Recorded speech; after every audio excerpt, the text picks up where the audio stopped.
Hey, everybody, and welcome to the Complete Sinner's Guide.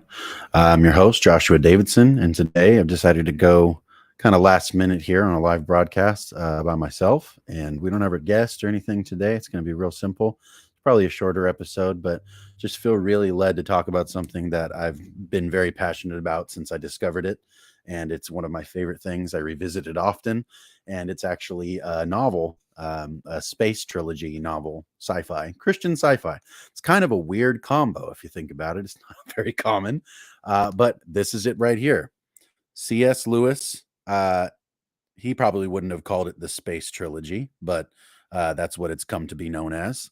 I would probably call it the Ransom trilogy because I think his point was kind of to take the space out of space, and I'll explain that a little bit more. But um, this trilogy was written by Lewis as part of a corresponding deal, let's say, that he made with Tolkien, that one of them would write a novel about space travel and the other would write a novel about time travel.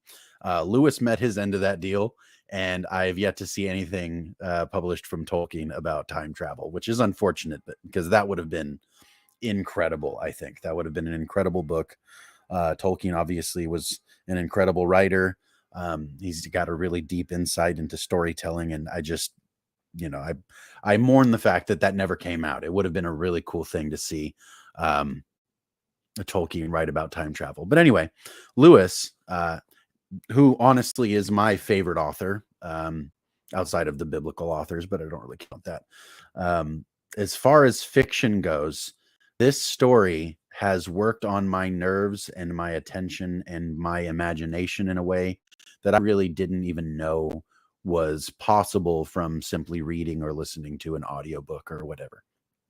And the first book out of this trilogy is called Out of the Silent Planet.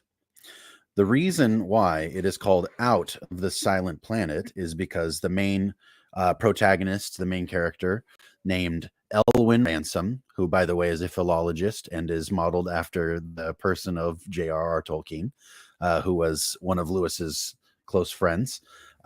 He modeled this character, Elwyn, which basically means friend of elves. Just any of you who have read the Lord of the Rings novels will know why that's a pretty good pun. And his last name is Ransom, which is why I would call it the Ransom trilogy, him being the main character, at least of the first two books. He's a tangential character and is really important in the third novel, but he's not exactly the main character of that novel. If you go through them, I won't be doing very many spoilers. If I do say anything that might spoil the story, I'll warn you ahead of time. But really, this is just my passion and my excitement personally for these stories and what they've brought to me personally, in my own curiosity, in my own walk as a Christian, in my own love for storytelling, as well as just liking reading and liking stories. They're very entertaining. They're very engaging. The first book, Out of the Silent Planet, is exceptionally fast-paced compared to the other two. A lot of people say that it's their favorite of the three because it's so fast-paced. It's a lot shorter than the other two. And my wife and I recently finished listening to the audiobook for it. I actually bought this copy with all three books together so that I could share this story with my wife. This is kind of my Father's Day present. Excuse me. And so far, we've finished the first book. We've started the second, which is called Paralandra. The first book, the gist of the story, let's look at the back here, shall we? Dr. Ransom, a Cambridge academic, is abducted and taken on a spaceship to the red planet of Malacandra, which he knows as Mars.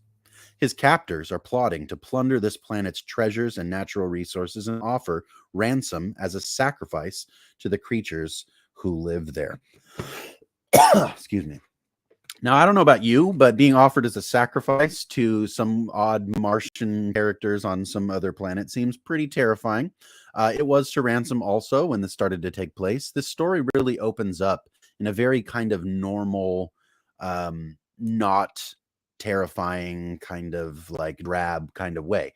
Ransom is on holiday from his college studies as a as a student as well as a professor. He's not doing any research. He's just being a pedestrian on vacation, walking the countryside, and he's out kind of in the middle of nowhere. He's left one town because he was told by the innkeeper that there wasn't any room for him. No room at the inn. That sounds familiar. Great biblical theme. So he leaves that town and heads for the next town over, not realizing how very far it actually was to walk. And on the way, he gets interrupted by a distressed mother who's concerned about her son not coming home from work. Happens to be that her son is actually mentally challenged, and so she's very concerned. It's getting dark, and Ransom notices the concern in her voice, asks, well, where does he work? He should be close to here. She said he works up at the house up on the hill, or the mansion, the estate up on the hill there. And so Ransom says, oh, who owns the estate? What is it? Is a farmhouse or whatever? She explains that there's a wealthy entrepreneur and a professor who own this basically homestead on the hillside. And Ransom thinks in his head, a professor, somebody of my own profession. Maybe I can show up and get this boy to go home. And then also, accept some warm hospitality from somebody of my own profession. And so he decides that he's going to offer his help to this woman to go retrieve her son from his duties and try to get him home safely before dark. Mind you, doesn't have any intention of actually causing any trouble or getting into any trouble either, but he kind of hesitantly goes anyway. He finds this house on the hill. He tries to free the boy and finds out that these two men are, let's say, up to no good, and they decide to take him in a contraption that they've devised, and they kidnap him basically and take him to, as the book said on the back, what's called Malacandra. Now, in Lewis's novel here, he's actually renamed quite a bit of things that we're familiar with, but he makes sure that you have this kind of corollary understanding. So when he says something like Malacandra, he introduces the idea, and then later on you find out that it's the planet Mars. You kind of remember, okay, this is this is that. Takes some getting used to. It's kind of like the journeying through Middle Earth for the first time with Tolkien. You have to get used to the names. You have to get used to the different races of men and elves and dwarves and all these different things that are going on, all kind of intermingling. It's a big world building experience that these authors take you on, which is why it's so engaging to me. Is that they go past the story and they build something like a universe that the story inhabits, and you get to be there with them. And in this case, what Lewis does is take these two villains who are named Weston and Divine. They kidnap Ransom and they take him to Malacandra. When they get there, Ransom finds out they've actually been here before. They have a camp. They set up camp. They unload their supplies, and they're doing all these things. And suddenly there's a disturbance. There's a distraction that occurs at the water's edge where their camp is, and they see Ransom sees across the water some what looks like moving characters that seem to be coming closer, and he equates them with the mention that that Divine, one of the villains during the voyage in space. Divine mentions one of the creatures, presumably one of the creatures that's on Malacandra, and says if Ransom would shake in his boots and eat out of their hands at the sight of a Sorn. Now, Ransom has no idea what a Sorn is, and neither do you at this point in the story. And these things that seem to be trotting from one side of the river to where he is look suspiciously like what he calls large bogies, or just these frightening, ghoulish kind of characters. And Ransom's head being filled with all of the traditional sci-fi of Wells and these kind of authors who write about space and aliens, with this kind of overly industrialized hyper intelligence, but kind of mixed with a deep and unsatisfied cruelty that makes them impossible to get along with and impossible to reason with. They're you know, let's say heartless scientists that want to experiment when they find humans. And so he has in the back of his mind just the most terrifying and villainous version of Martians that you can think of. And he comes to be very surprised by the creatures and the people that he meets in this world. You come to find out actually that the earth is uniquely fallen among all creation, which, I mean, in the Christian worldview, it is uniquely fallen. There's not much in the Christian worldview about aliens necessarily, but I feel like Lewis gracefully plays with the idea of what if aliens exist? What if they're actually still in the garden, so to speak? What if their entire planet is as it should be?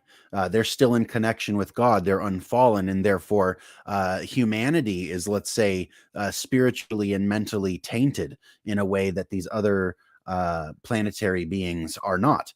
And there's more than one different kind of creature on Malacandra, but the one that Ransom spends the most time with, that becomes the most touching, I think, are the Hrasa.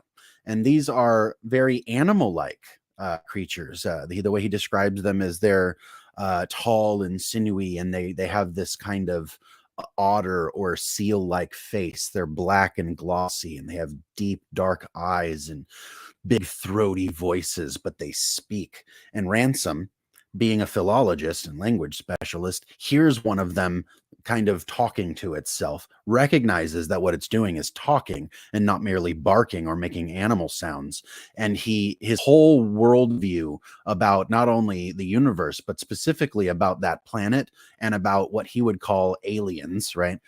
That whole idea shifts drastically in his mind, and he begins to fall in love with the idea of learning the Malacandrian language and creating, let's say, almost like the first version of Malacandrian grammar and a dictionary and all that. All these wonderful ideas start flitting through his head because of his own profession. It's his passion. And so out of that impulse, he goes and meets and tries to introduce himself to this Hrasa, this creature. It ends up being very friendly. It offers him a drink. It offers him some food. It offers him a ride in its boat, its canoe, takes it to its village, introduces it to the rest of the village, and the story kind of picks up from there. And by the way, Ransom, when he saw the ghoulish figures coming across the river toward him, it spooked him terribly. He didn't know what to do. He wasn't going to be handed over, though, and he knew that whatever Weston and Divine were up to, it was very nefarious, and he was not in on it. So he ran away. He runs through the woods, kind of, this incalculable chaos of being dropped in the middle of nowhere on a planet you've never been to, in the middle of the woods, not knowing what's food, if the water's drinkable. He doesn't know anything about this planet. And so it's an absolute masterful kind of, if chaos could be a place, that's where Ransom was when he runs away. And it's very refreshing when that's kind of an added element, actually. It's kind of refreshing to him and his mind and his spirit to hear a rational speaking creature. And so that's why he's so drawn to the Hrasa, not only because they're not particularly frightening to him. They don't look like carnivores or anything like that. They don't look like they're going to hurt him. But he really is still very nervous because he doesn't know what to expect. And so when he goes to the village, they spend a lot of time, kind of just inspecting him. He notices that there's, these creatures, they have the face. He doesn't know how to read the expressions on their face. He can't tell one from the other, but then he sees the pups or whelps or whatever they are, the youngins. And they're just absolutely amazing to him. He's so excited to see them. They're curious, but they're frightened and all at once. And he says that they're rather like puppies that had the mind of children, something like that they were ready to play, but they were also very nervous, and they're kind of backing off. But what's he about? And so they're very excited. And he spends a long time along the timeline of the story. He spends a lot of time with one or two particular Hrasa. One of them is named Hyoi.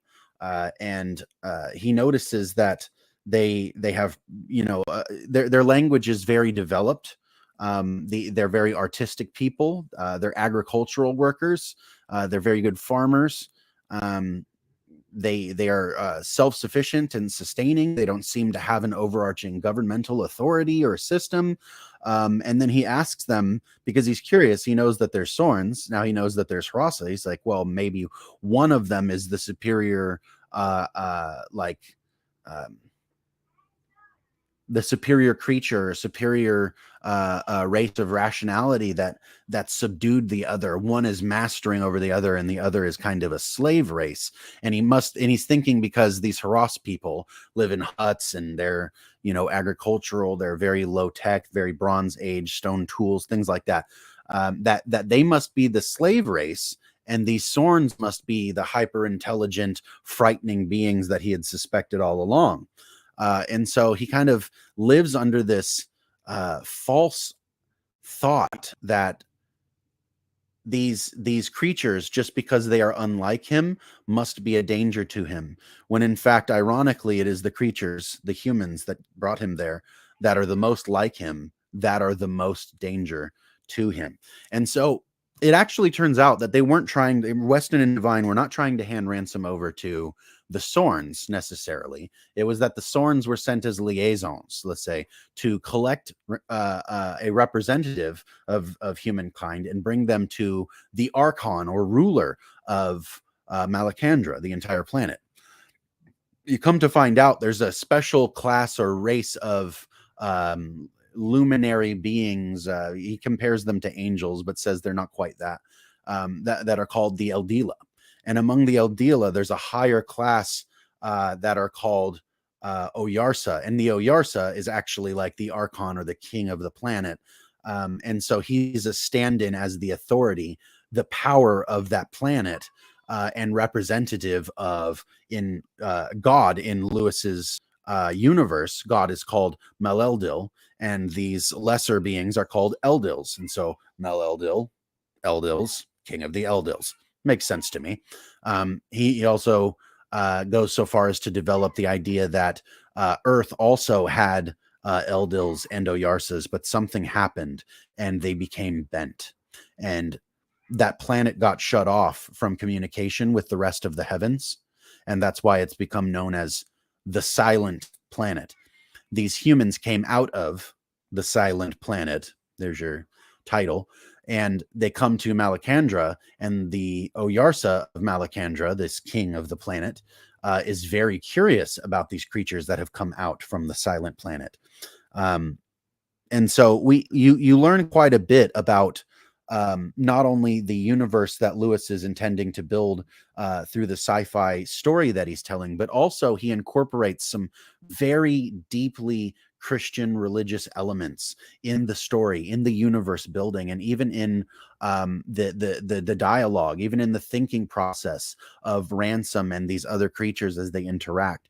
And it's really quite something to kind of go on this journey with him and experience this fast-paced, chaotic adventure of going to another planet as a kidnapped sacrifice, and then finding out that the only evil in that world is that which that brought you, and you yourself. The Ransom and Weston and Divine are the only fallen creatures in this whole planet. It's really something else. And it awakes in me a kind of longing to see what it would have been like, let's say, if the garden had extended itself, that Adam and Eve hadn't disobeyed. We didn't fall away. There wasn't a necessity for this bloodshed and animal sacrifice, and eventually the sacrifice of God incarnate and so forth. And Lewis plays very gracefully with that idea also. And it comes to light that the Oyarsa of Malacandra, this king of the planet, doesn't know about what's happened and what drastic measures Mel-Eldil seems to have taken on the Silent Planet. And so he asks Ransom about it. Ransom explains it to him because apparently this is something that the Eldils desire to look into. That is actually a clever usage of a citation from St. Paul in the New Testament, where he says the angels long to look into the mysteries of the gospel. These Eldila are actually basically they're not eternal. They're immortals, let's say. They don't breathe, they don't breed, they don't eat, and they don't suffer natural death. And so Ransom is just brought into awe being before something, standing and talking with this creature that seems to extend its life back from before his world was even inhabited. And it just terrifies him a bit to think about these things. And you kind of gather from the story what it is that Lewis is really trying to paint.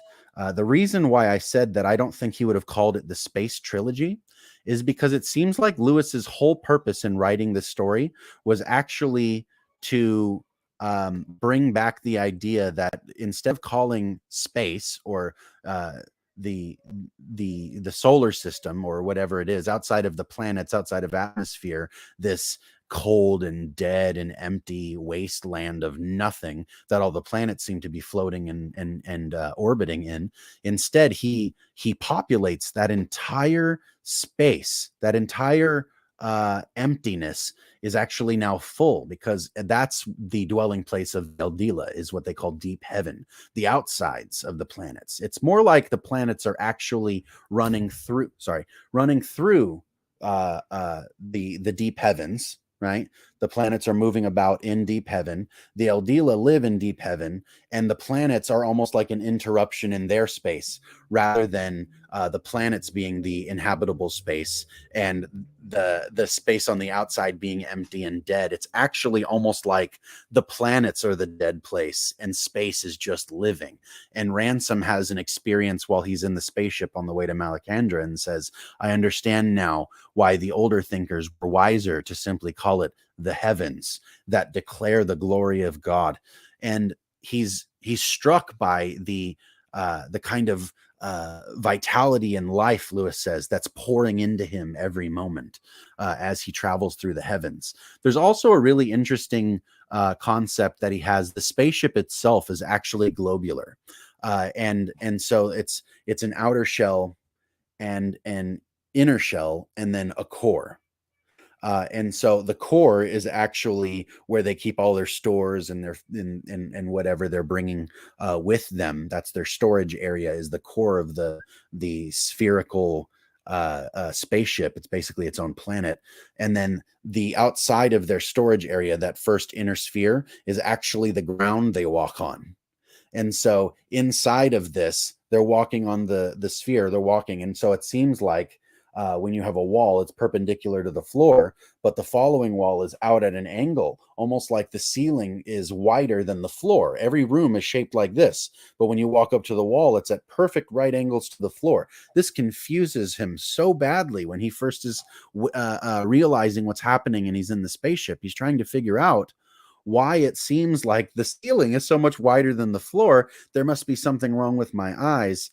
And then he finds out by looking, the door opens and he sees that it's almost as though you're looking over a cliff to go to the next. And so he plays with the idea of the horizon.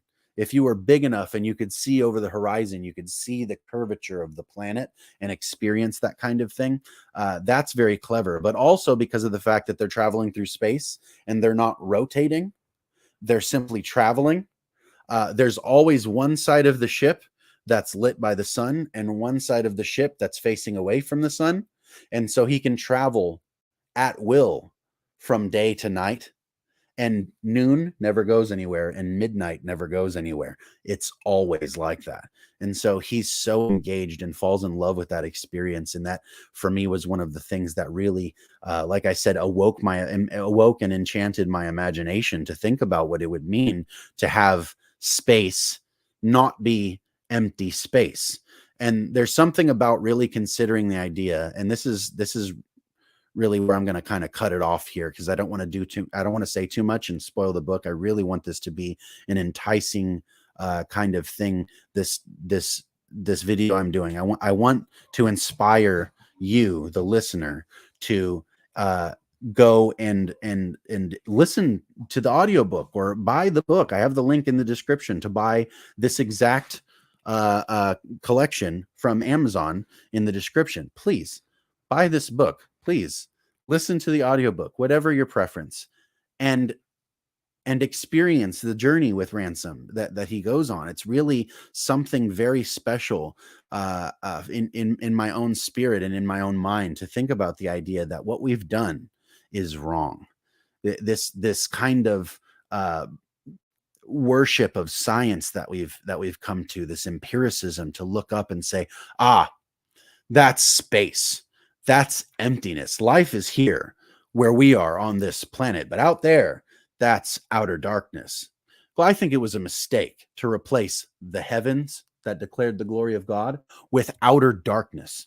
That was a mistake. And so making that swap back is really, I think, the whole point of the trilogy itself, but specifically this book, Out of the Silent Planet, is really written and published in a way so as to kind of reawaken our understanding that science doesn't have much to say in that arena. And if the entire cosmos was populated full to the brim with angelic hosts and creatures like that, our telescopes having no access to them doesn't mean that space is empty and outer darkness. And it really is a kind of awakening to notice, yeah, this is God's universe. Yeah, we're on a planet, but really it almost feels like we're at the bottom of things and we're looking up. And everything up is what's above us. It seems so simple when you think of it that way, but we really have fallen to the bottom. And so kind of thinking about things in almost an ancient cosmology sort of way, with the earth at the bottom of the universe and the heavens simply being up, kind of participating in this shift of thinking, the shift of in my imagination of thinking about the planets as almost like vessels. The way that Lewis describes the Eldilas that not inhabit the planets but rule them, the Oyarsas. They're almost like the helmsmen of ships, rather than just light creatures that live on a planet. And there's something really beautiful also about the way that Lewis can kind of draw together the different elements of charity, love for your neighbor, understanding, and like hospitality. The creatures that Ransom meets in Malacandra are quite a bit nicer than most people that you might meet here on Earth as well. Not only because they're unfallen, but also because they have a way of thinking and doing things that is very fitting. It's very I feel like you could say God saw it and said that it was good. It's that kind of thing. It's really remarkable. And so I hope that this video entices you. I hope that this is something that can inspire you to take the leap and go through this story. And if you really like it, you can go on to the second and third of the trilogy as well. Please leave a comment down below. Let me know if you have read this book, what you thought of it. If you will read this book, let me know what you think when you do read it, and reach out if you'd like to have a conversation. I'm not unwilling to have somebody who also has read this book come on and discuss some of these things with me, because I really am very passionate about this story. But yeah, I'm excited to continue into the second book with my wife and share this adventure with her. The second book is quite a bit different than the first one. I'll do another video on that later. But for now, I think this will probably suffice to be a decent, advertisement for the story itself, and maybe inspire you to pick up the book and maybe think about the universe differently. Maybe the heavens really do declare the glory of God. And maybe the fact that we're uniquely fallen among all creation can be a great terror and a great comfort. Maybe if there are aliens, they know the Lord better than we do, perhaps. And I think that's actually more comforting than anything. So thank you for listening, and have a good one. I really hope that you guys take the time and you go check out the book. Again, the trilogy by C.S. Lewis, I would call the Ransom trilogy. It's titled under the Space Trilogy, and the first book is Out of the Silent Planet.